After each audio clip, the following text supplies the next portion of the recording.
di Bernama Gutom dari SMK Negeri 1 Pangaribuan mencoba untuk mengerjakan tugas-tugas yang diberikan dari saya pesan Master.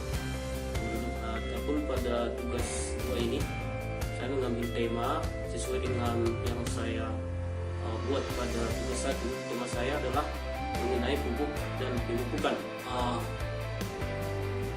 Pupuk itu adalah suatu bahan yang diberikan ke dalam tanah untuk menaikkan atau untuk menaikkan produksi tanaman dalam lingkungan yang baik. Sedangkan pemupukan adalah penambahan bahan tersebut ke dalam tanah agar tanah menjadi lebih subur. Nah, sedangkan ameliorasi itu adalah penambahan bahan yang dapat memperbaiki sifat fisik tanah. Nah, sebagai contoh penambahan pasir, penambahan mineral dan lain tanah organik dan lain sebagainya. Nah, kemudian mengapa kita harus melakukan proses pemupukan?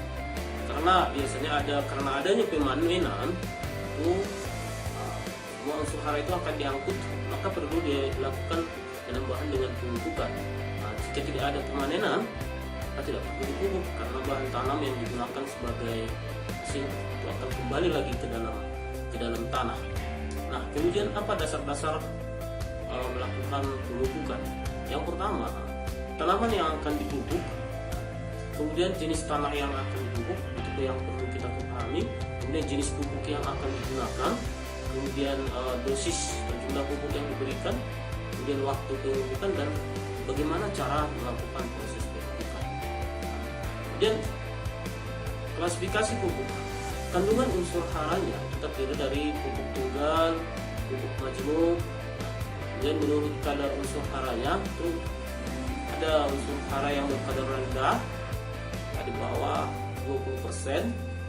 Nah, kemudian yang berkadar sedang itu antara 20 sampai 30% unsur haranya, sedangkan yang berkadar tinggi adalah unsur haranya 30%, di atas 30%. Dan pupuk buatan. Kemudian juga menurut susunan bahan kimianya pupuk dibedakan atas 2 juga. Pupuk organik padat dan cair dari hewan ternak yang tercampur dengan sisa-sisa makanan ataupun alas kandang yang disimpan beberapa lama sehingga terjadi proses dekomposisi. Nah, kemudian kandungan unsur hara pada pupuk kandang ini dibedakan beberapa faktor: jenis, umur hewan, makanan hewannya, kemudian amparan yang digunakan, kemudian juga cara penyimpanan daripada pupuk kandang tersebut. Nah, kemudian pupuk hijau. Pupuk hijau itu adalah tanaman atau bagian yang masih muda yang dibenamkan ke dalam tanah untuk menambah unsur hara.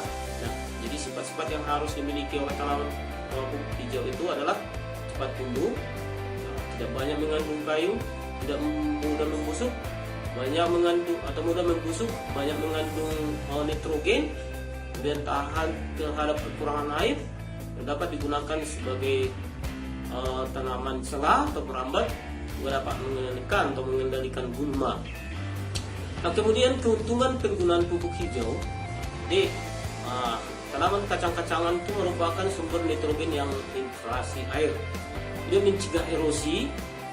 Nah, kemudian ditanam pada periode berat dapat membantu mengendalikan hama dan penyakit. Dia dapat berperan sebagai pupuk pada lahan-lahan suplai pupuk buatan yang akan memakan ongkos transportasi yang tinggi.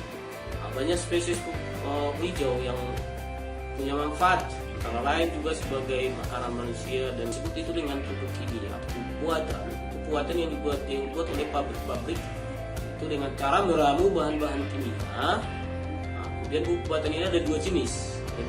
Ya, pupuk tunggal yang hanya saat mengandung satu unsur hara, sedangkan yang kedua itu pupuk majemuk itu mengandung lebih dari satu unsur hara, misalnya ada nitrogen, fosfor dan lain sebagainya. Nah, pupuk tunggal ini sumber-sumbernya itu ya, ada pupuk nitrogen itu bersumber dari amonium sulfat atau CH, urea. Nah, kemudian fosfor itu berasal dari SP, SP36, Agropos, kemudian fosfat Thomas, kalium, dan pupuk KM dan lain sebagainya sebagai sumber kalium bagi tanaman. Nah, sedangkan pupuk majemuk itu yang terdiri dari lebih dari satu unsur. Yang pertama misalnya di sini adalah pupuk NP sama POS, kemudian seperti POS, SS atau di kapu. Itu bertujuan untuk memperbaiki sifat-sifat kimia, fisik dan hayati tanah sampai kondisi tanah tersebut sesuai dengan pertumbuhan dan sesuai dengan hasil tanaman. Nah, sifat-sifat kimia tanah yang diperbaiki terutama tingkat keasaman tanah. Jadi pengapuran itu bertujuan untuk menaikkan pH supaya dia netral. Itu tapi sesuai dengan tanaman yang kita usahakan. Perlunya pengapuran ini disebabkan karena tanaman biasanya kekurangan kalsium, kekurangan unsur hara makro seperti fosfor, kalsium, magnesium dan sebagainya. Ya, kemudian jadi ada penggunaan pengapuran menaikkan pH, menambah unsur hara kalsium dan magnesium, dan juga menambah ketersediaan unsur fosfor, mengurangi dan menghindari keracunan aluminium, besi maupun mangan yang berlebihan pada tanaman. Juga memperbaiki kehidupan dan aktivitas mikroorganisme dalam tanah. Ya, itu sifat berpengaruh positif bagi pertumbuhan tanaman. Kemudian memperbaiki pembentukan bintil akar tanaman, juga meningkatkan kapasitas tukar kation dan kejenuhan basa tanah. Nah, kemudian bentuk-bentuk kapu itu ada beberapa jenis kalsium karbonat dan juga kalsium atau dolomit, kalsium magnesium karbonat. Ya, kemudian ada kalsium oksida CaO. Juga itu dengan kapur bakar. Kemudian ada kapur hidrat CaOH2, kapur hidrat. Ya. Nah, kemudian ada CaOH2. Nah, ini adalah bentuk-bentuk daripada kapur itu.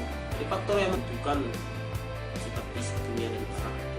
Nah, bagaimana cara melakukan pengapuran? Pengapuran biasanya dilakukan sekitar 2 minggu sebelum tanam dengan cara ditabur dari tanah yang diolah kemudian dicampur dengan tanah.